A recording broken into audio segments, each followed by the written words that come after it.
Today will be the second part of our discussion on learning and memory. Particularly today, we're going to be looking at how these principles can be applied in our lives. We're also going to take a look at our beliefs or our mindsets and how they affect how we learn. With advancements in neuroscience and educational psychology, we are learning more and more about how people learn. Go ahead and take a look at these 4 common beliefs. Are they fact or myth? The third bullet down is actually true. The rest are myths. Our brains do continue to develop and grow into adulthood. Our brain is not as simple as we used to assume. It changes throughout our lives, the biggest changes being between birth and about 25 or 26 years old. So in direct contrast of what we used to believe, that we were born with all the neurons in our brain that we would have for our lifetime, our brain actually develops and changes greatly through our lives. Why does it matter whether we know these are fact or myth? As you'll see shortly, our beliefs have a lot to do with how we learn. These 2 statements represent 2 different beliefs. Take a minute to pause your video and see which one you agree with more. We now know that the statement on the right that says that intelligence is changeable or malleable is the truer statement of the 2. Our intelligence can actually be developed and affected greatly by our efforts. According to Dr. Carol Dweck, these 2 statements represent 2 different mindsets. The statement on the left represents a fixed mindset because it says intelligence cannot be changed and is not very malleable. The statement on the right, which says that intelligence can actually be changed, is called a growth mindset. A person who has a fixed mindset is going to behave very differently from someone who has a growth mindset. Next, we'll take a look at how these 2 different mindsets motivate people to behave in very different ways, especially when it comes to learning. This graphic is a much more detailed depiction of the growth versus fixed mindset. Again, the fixed mindset is on the left and the growth mindset is on the right. Let's take a closer look at the fixed mindset first. You can see here that when a person has a fixed mindset, that is, that they believe that intelligence is fixed or static, it really leads to a desire to look smart, to prove to others that they've got it. Because ultimately, when we have a fixed mindset, we believe that either we've got it or we don't. We were born with it or we'll never have it. Because the motivation here is to prove to everyone else that they were born with whatever it is, that they've got it, that they're fast enough, that they're smart enough, that they're agile enough, capable enough, or creative enough. They will avoid challenges because any failure is going to be evidence that they may not have as much smarts or as much intelligence or be as fast or be as creative as they want others to believe they are. Those with a fixed mindset also believe that if something is really difficult, it probably means that it's too hard for them, and they'll give up very easily. They don't persist through obstacles because ultimately their effort is seen as fruitless. If you've either got it or you don't, you shouldn't have to put hard work into anything. If you have to work hard, then it must mean you're not smart enough. Because of these beliefs, someone with a fixed mindset is not going to take negative feedback or any type of criticism very well. They see these as insults, as someone pointing out their shortcomings, or how, according to their own beliefs, they're not able to do what it is they set out to do. Ultimately, anyone else who's successful is threatening to someone with a fixed mindset. They see other people's success as evidence that that person is smarter, faster, more intelligent, more creative, more capable than they are themselves. It's a competition. If we're born with what we're born with, then I want to prove that I was born with more than you. I want to prove that I'm smarter, that I'm faster, that I'm more capable. As a result of these beliefs and this behavior, those with a fixed mindset tend to plateau very early and not achieve their full potential. It's a very deterministic view of the world. There's not a lot of control over their intelligence because they believe it's not changeable. On the other hand, a person with a growth mindset isn't out to prove to others that they're smarter or faster. The focus here is not on proving to anyone at all. The focus is on the actual learning. Because of this, a person with a growth mindset embraces challenges. They know that something that is more challenging for them is going to help them to grow and develop. is going to help them to become more creative, more intelligent, more capable than they previously were. Because of this, those of us with a growth mindset tend to persist in the face of setbacks. They know that the obstacles are something that can be overcome, and they believe with enough effort and attention that this obstacle will help them to grow and develop and change their intelligence for the better. Because of these beliefs, a person with a growth mindset is actually very willing to take negative feedback or any criticism, as long as it's constructive, of course, because they see this as a way to help them improve. They see the negative feedback that they get as a way to know where their targeted efforts should be. In addition to this, they also find inspiration in the success of others, because they believe that if other people can do it, well, so can they. Our efforts impact how intelligent we are. As a result of these beliefs and behavior, those of us with a growth mindset tend to reach ever higher levels of achievement. There's never a point where a person with a growth mindset says, I'm done, I've made it, I've hit my peak. To someone with a growth mindset, there is no peak. You're always looking to improve. The focus is not on proving to others how intelligent they are, but on mastery of whatever skill or concept or learning the person is trying to master. So as we compare the two, it's very important to realize a couple of things. Number one, a key difference between the fixed and growth mindset is their perspective on effort. Those with a fixed mindset see effort as being very fruitless, as opposed to someone with a growth mindset who knows there are no results without effort. Number two, someone with a fixed mindset is very motivated to prove to others that they are more capable, more intelligent than everyone else. As opposed to people with a growth mindset, their focus is not to prove anything to others at all, but they're focused on their own mastery, on their own learning, and improving what it is they set out to learn. Lastly, it's very important to understand that even though we know that our intelligence as humans is changeable and we can get results with effort, it's not only important to know it, but we actually have to believe it to have any impact on how it is that we develop as learners. So what do these mindsets look like in real life? Let's take a look at a couple of athletes to see how this plays out in the real world. You might recognize his face. This is John McEnroe. He was a tennis player, very famous in the 80s. Although he was a great tennis player, that wasn't really what he was most famous for. He was really well known for throwing huge tantrums on the tennis court, screaming at referees, letting them know that they're making mistakes. If you look at the couple of quotes that he has here, you might be able to guess why. What do you think? Fixed or growth? It's pretty much written on the wall or the PowerPoint. This is definitely what a fixed mindset looks like in real life. He says, my greatest strength is that I have no weaknesses. This is a person who was very focused on proving himself to others, on proving that he was born with it. In fact, and this is not a direct quote, he was also heard saying, why do I need to practice 99 times when I can just show up once and win? John McEnroe was a great tennis player, but he didn't meet his full potential. He was much more focused on proving to others just how great he was.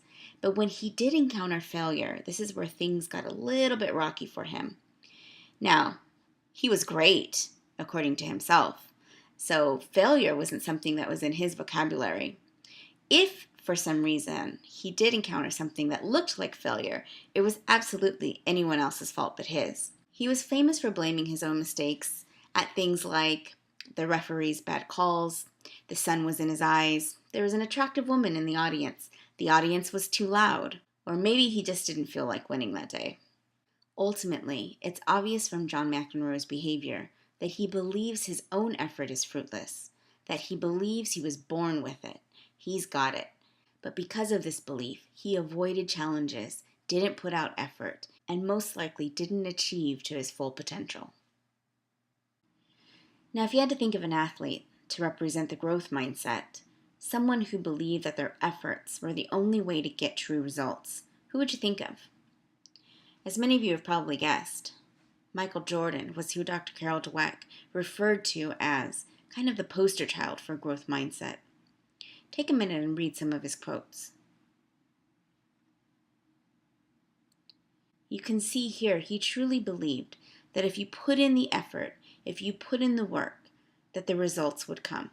He believed that if he hadn't achieved his goal yet, the only reason would be that he needed to work harder, that he needed to focus more. You can see here he says, I can accept failure. Everyone fails at something. This means that he didn't take failure or negative criticism or negative feedback as something that was threatening.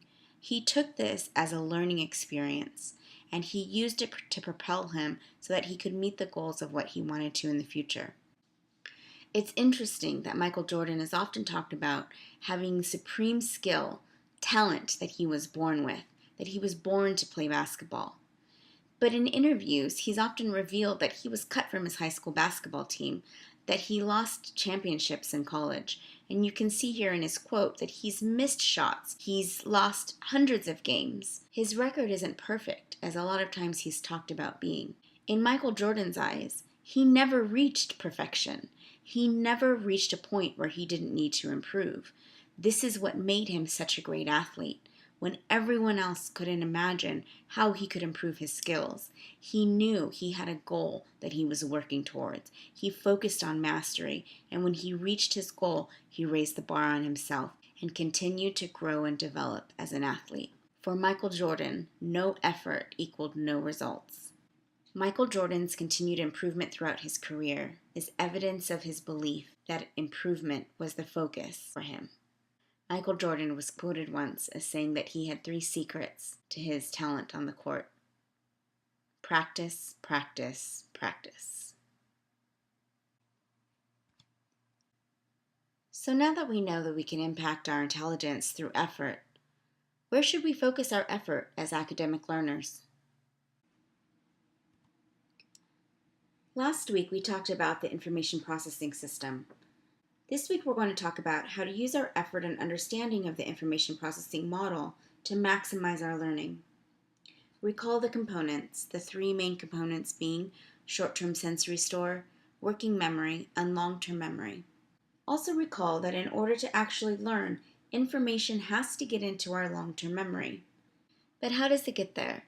We know that we have to pay attention to information in order to bring it into our working memory, and that if we want to get it into our long-term memory and be able to retrieve it at a later time, we have to use elaboration and organization.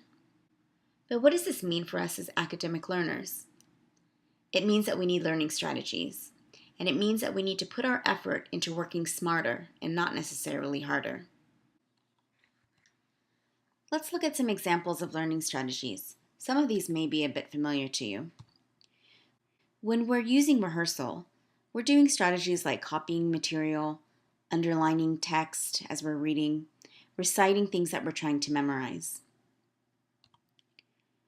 When we're using elaboration, we're doing things like actively summarizing what we've just read, either in our book, in our notes, or even what we've heard in lecture. We're note-making, not just note-taking, which means that we're interacting with our notes. We're not just writing down information, but we're creating questions so that we can use them later when we're studying. These can be higher level questions or lower level questions. It's also important to answer these questions, whether it's aloud to ourselves or in a study group. We want to make sure that these questions that we're creating and answering are not only lower level questions such as the definitions of key terms, but also higher level questions. You want to ask yourself what the relationship is between the concepts that you're studying.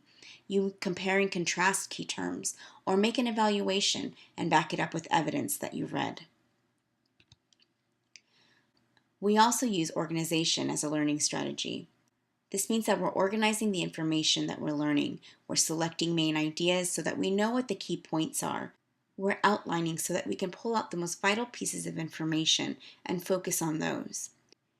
We're also using representations or graphic organizers, such as the matrix that appeared in the lecture from last week. This takes the burden off of our working memory so that we can see the key points of information that we need to focus on when we're studying. We can help support transferring new information into our long-term memory when we organize it well so it's easily understandable and chunkable. Now, these different strategies are not all equal. We refer to rehearsal strategies as rote learning. and the organization and elaboration strategies as meaningful learning strategies.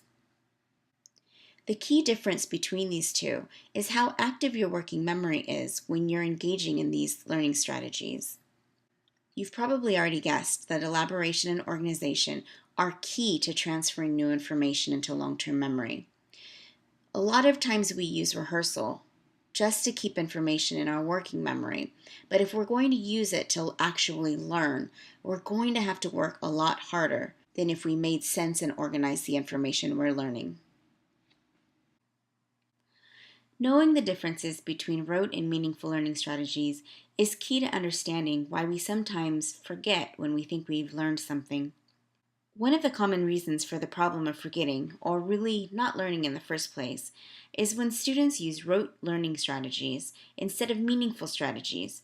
They're working hard, but not necessarily using the most effective strategies they could.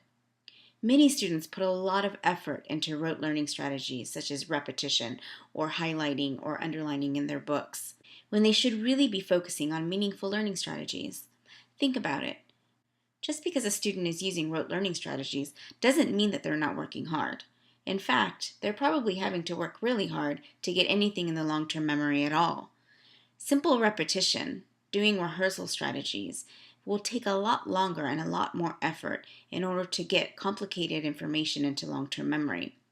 Once it's in long-term memory, it's not guaranteed that it's going to be able to be retrieved very easily. Rote learning strategies, such as simple repetition, this keeps information in the working memory, but doesn't necessarily transfer it to long-term because it's very passive. Your working memory is not having to process at a very high level, which makes it very difficult for the information to get into long-term memory or to be retrieved when it does make it in. Simple repetition and other rehearsal strategies are very effective when we're learning something very simple, such as multiplication tables or how to add or subtract simple digits. When you were learning these types of things in elementary school, rote learning, or drill and kill, as your teachers probably called it, was very effective. There's not really a whole lot of other ways that you can memorize these types of simple facts. But as college students, you're not learning simple facts. You are learning at a higher level. You need to analyze. You need to understand the relationships between concepts. You're evaluating or creating, and you're applying what you're learning. This calls for a much higher level of processing in your working memory. You need to recognize similarities and differences, construct your own personal meaning so that when you go to retrieve the information, it's easily retrievable because you've associated it with something that you already know. You need to encode using those elaboration and organization strategies. This is active learning because your working memory is having to actively process the information to call into the working memory things from your long-term memory so that they can associate with the new information that's coming in. This is very active and takes a lot of concentration. But the key here is to understand when to use which strategies and to maximize the ability of our working memory. So again, this means that we need to work smarter. A person who sits for hours and repeats key terms and rereads the chapter is working hard, which makes it all the more disappointing when they go to the test or they go to do their presentation and they have to fumble through it or they can't remember the things that they were studying the night before. For this reason, it behooves us as academic learners to put full effort into learning meaningful learning strategies so that they become tools in our toolbox that we can pull out and work smarter instead of harder. So now that we're working smarter and organizing the new information that we're learning and connecting it to prior knowledge that we already had, it should be easily accessible whenever it's needed, right? Wrong. As you've likely experienced, our memories are not without faults. Despite our best efforts, our memory is inherently flawed. Let's look at these flaws, or sins of memory, as Daniel Schacter calls them. Some of these can be avoided, but some of them cannot. The first in the group is transience. This is when we have a loss of memory or a weakening of our memory over time. For example, you may be able to remember what you had for dinner 3 nights ago, but what about 3 months ago? Unless it was a special occasion like your birthday, you probably don't remember where you were or what you had for dinner or maybe even who was sitting with you. Absent-mindedness is when we're really operating out of implicit memory. We're not fully paying attention to what we're doing. For example, maybe you were running back to your dorm to jump on your computer and send out an email that was urgent. So you flew through the door, set all your things down, ran to your computer, and turned your email on. Then you were going to go back to meet some friends for dinner, but before you walked out the door, you went to grab your keys. Unfortunately, you don't remember where you put your keys. They're somewhere in your dorm because you had to have opened the door, but you weren't paying attention to where you put them down because you were focused on getting that email out. The third sin of memory is blocking.